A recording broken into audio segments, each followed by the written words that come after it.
How to register for an Esewa account. Hey guys, welcome to the channel. So if you want to register or make a new account for Esewa, what you're going to do is first of all, download the Esewa app on your phone, then open it. After you do that, in the bottom of the page,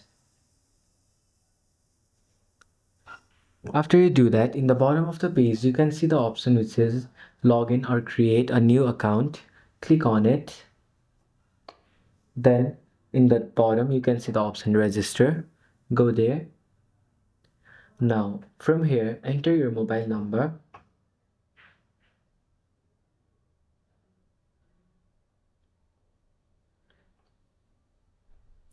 then your name,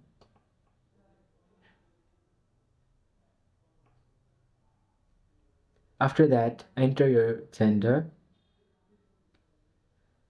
then click on the agreement, then go to proceed.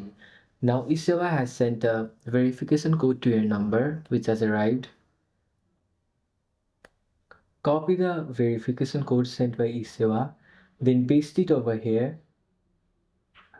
After that, you have to create a new MPIN for you. After you set a new MPIN, just confirm it.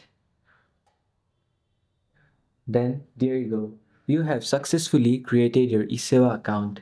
So this is how you can register or create a new Esewa account on your device. So if this video was helpful, feel free to ask questions or comment down below. Thanks for watching till the end of the video. Hope you liked it. See you in the next one.